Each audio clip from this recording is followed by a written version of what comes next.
In this video, I'm going to be covering 5 metrics that you should look at when you're managing, running, and reporting on Facebook ads performance.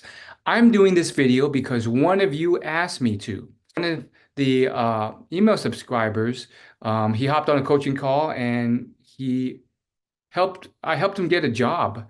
And he was telling me how he was kind of flung into this role. The manager had limited information, and he had to kind of figure out himself what to report on and what to measure to tell his manager and his team whether the Facebook ads he was running was actually succeeding or failing. And we'll go through these metrics. Now, as I am prepping this, one thing I just want to note is that these are my opinions. And there's obviously so many metrics to potentially show you. And the thing is, maybe someone disagrees. Maybe some people think it's something else. Uh, that said, I think these are some pretty solid, common metrics that shouldn't steer you wrong. Okay, so what's the first metric? The first metric is click-through rate.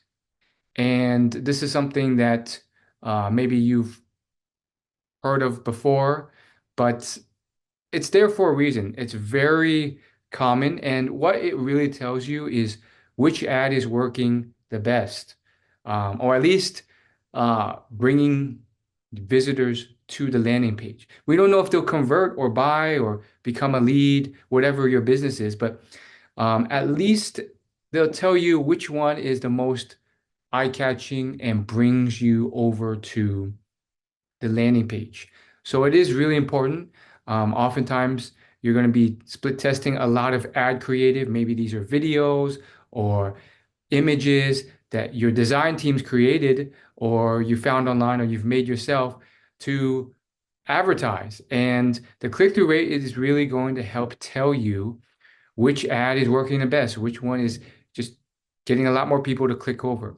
Now, should you rely on this completely to determine what ad works the best? No. Reason being, as I hinted at, it just tells you if people are clicking over. Some of these other metrics I might mention can tell you whether or not they actually purchase or buy or convert or become a lead. And that's more important because a lot of people can click over, doesn't mean that they actually do anything. It could just be fluff traffic, maybe even bot traffic. So definitely still a very useful and commonly used metric. Semi-reliable. A lot of people use it. So should be some trust based on this, but don't rely purely on this, especially as you get more advanced. But as a beginner, yeah, definitely start using click-through rate. It's more about like when you're managing large campaigns with lots of budget, lots of money, lots of conversions, that's when you may want to look at these other metrics. Second one is cost per conversion. Why is this important and what is it? Well, first off, it's basically your ad spend divided by the number of conversions you get.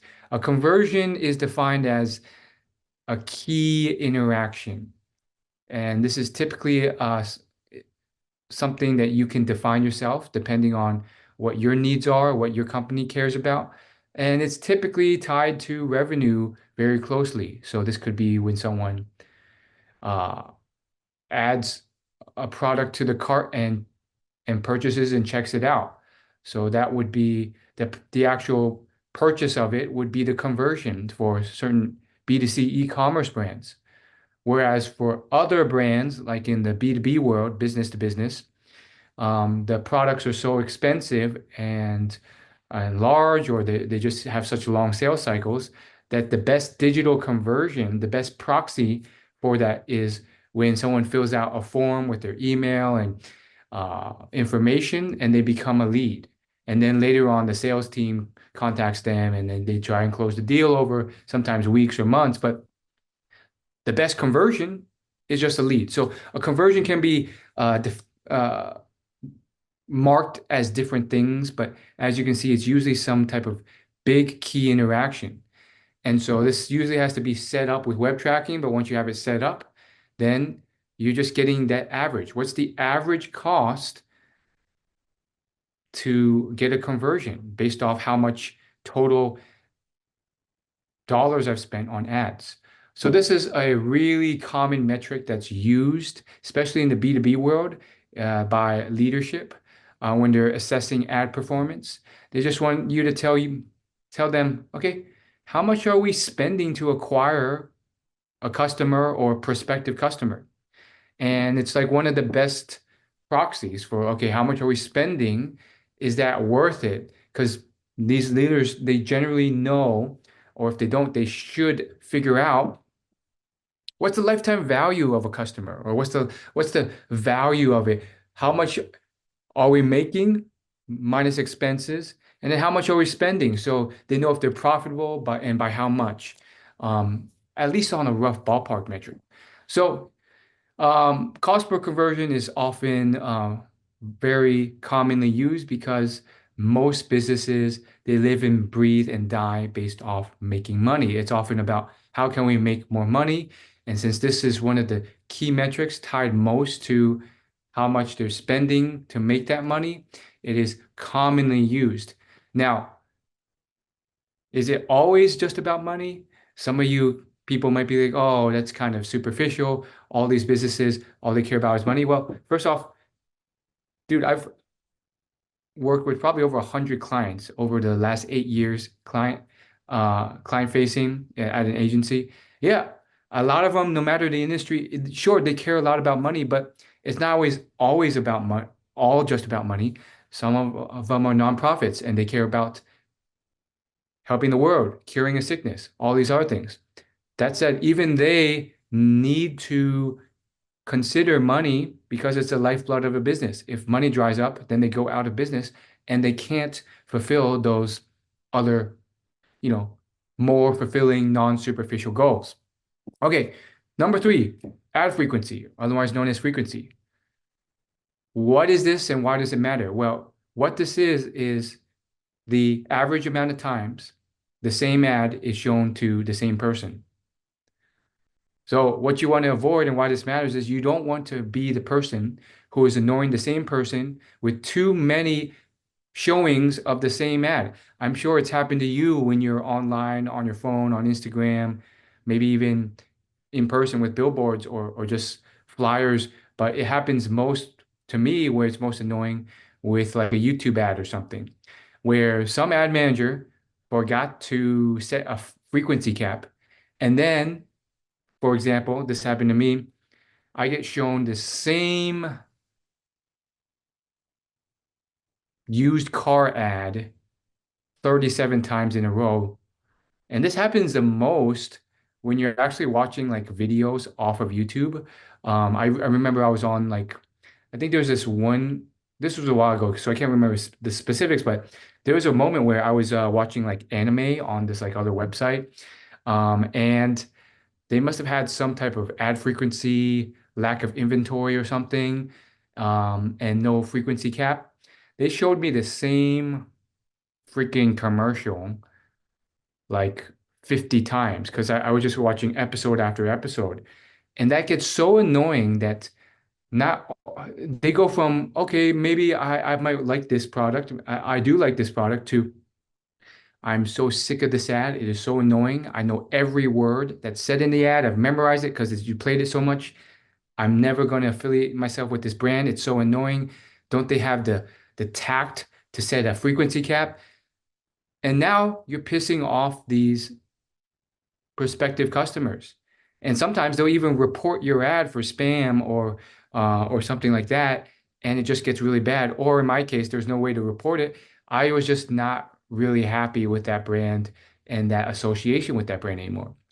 So there's frequency. Now, I'm not going to go too deep into, okay, what should you set the frequency to? Should it be 5, 10, 15, 20? Um, there's a lot of experts and articles and stuff online that will tell you. I'll give you a general range. I mean, I generally try to set it to like 10, maybe some set it to 5. I think 5 is a bit too low because, you know, some say you need to see an ad 6 times before you even notice it. So I think 5 is a bit too low. And I would argue even 15 is doable depending on how fun, playful your ad is. But like anything beyond that, and I think most people just don't set a frequency or look at the frequency metric. That could be a problem. Not the most important thing, but just something to consider. Now, this one's really important. Number four is conversion rate. Now, the conversion rate tells you, does this landing page even convert well? So what does that mean? Well, the landing page is where visitors land after they click an ad. In this case, a Facebook ad will take you to usually a page you own on your website. And this is called a landing page because usually they land on it and it's a page that is just designed specifically for that specific Facebook ad. If you're doing it correctly, that landing page should be specifically designed and tailored and made just for those ad visitors. If you're sending people to your homepage or a page on your site that's discoverable on the rest of your website that's not like built for you to just convert or purchase, that's an issue. That's a sign of a beginner. That's something you would cover I would cover in a different video about landing page best practices. But the point is conversion rate is important, and it's defined as the total number of people who converted divided by the total number of visits. You get a percentage, and that percentage tells you what percentage of people who visit this page actually convert. Convert being defined as whatever key action you care about, oftentimes tied to revenue in some direct way. Example would be if this is very common in the B2B world, it's a landing page with just one form. There's no other action you could take on it. They fill out the form and they hit submit. That's a conversion. And then for like B2C, that could just be like them purchasing the product and checking out. They'll have to kind of go through a whole checkout process. So you might use the initial like step as the proxy conversion. It just depends on how you want to set it up. But like you could say like when they first add something to cart on that landing page, that's your conversion. So there's different ways of skinning the cat, but you get the point. Now, conversion rate is really important because you can have the best ads in the world, the best Facebook ads in the world, and the click-through rate's incredibly high, higher than industry averages. And you're just killing the game. But if you send them to a landing page that just sucks, that's confusing, not enticing, doesn't have a good offer, well, if that's not optimized, then no one's going to convert because the conversion rate sucks. It doesn't matter that you've sent all this traffic that way. So as you can see, there's like two big bottlenecks that you have to master. First is really being creative, inventive, and imaginative and unique. It's difficult, but if you can do those things and create ads that actually get people to click through, that's the first bottleneck. Most people struggle with that and getting a decent click-through rate. And then the second one is actually conversion rate. How can you actually get people to convert once you actually send a lot of traffic to your site? And that's another issue that people have. And so you can kind of see where to optimize just based off these points. And then the last one is cost per click. So sometimes cost per conversion is tough to measure and not the only useful metric, especially in some industries and companies. A conversion may not happen often enough. Maybe you're selling something that's more high ticket, costly. You may only get a conversion a few times a week or maybe even less. And that's not enough data to really inform you about what's working and what's not. You usually need a larger sample size. Otherwise, you're subject to all these fluctuations by luck or chance. This is one reason why you want to use cost per click as well sometimes. So cost per click is defined as the total ad spend that you spent dollars on in that time frame divided by the amount of clicks that you have sent over. Now, with Facebook ads, I have to define it more specifically because Facebook has just so many metrics you can choose from, probably over 100. And because of that, they have multiple click metrics you can choose. There's link click, there's clicks by like unique ad account, there's total all clicks. So I just need to be more specific here. Typically, the best one is link clicks or some variation very similar to that. Reason being is what we care about are clicks that send users from the site, from the Facebook ad to your site.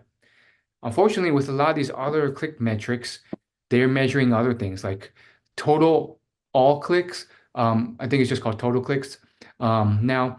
But total clicks measures any type of click, including a bunch of clicks that don't take the user anywhere. So let's say they just clicked on like the text of the ad, but like the plain text that doesn't link anywhere, or they click the like button, or they just click part of the image, but the image doesn't take you anywhere. But there's all these little portions of the ad, maybe the white space, that don't take you anywhere. That metric total clicks would pick it up. And those are not clicks we care about. So make sure you define link clicks correctly. You said it and in the report correctly. But that's what we care about. We care about the total spend divided by the actual clicks that were meaningful. And that's what you get, cost per click. It's another great way of kind of measuring your return on investment, how much you're spending to acquire traffic. And it's just another way of measuring your success in addition to cost per conversion, especially when you're not getting a lot of conversions and it's not fully a reliable metric yet based off just the lack of data you're getting. So cost per clicks is better because you're going to get a lot more clicks than conversions in your campaigns. So I want to keep this short and concise. Subscribe. If you like these types of videos, please like and subscribe for more free content. And then, of course, join my free email newsletter. Link is down below in the description. Why? Because I share tips I don't share anywhere else about getting a job in digital marketing and then as a digital marketing data analyst, which is what I do currently in a full-time role. And I even I give back to the community, and I offer free coaching calls to some of my email subscribers.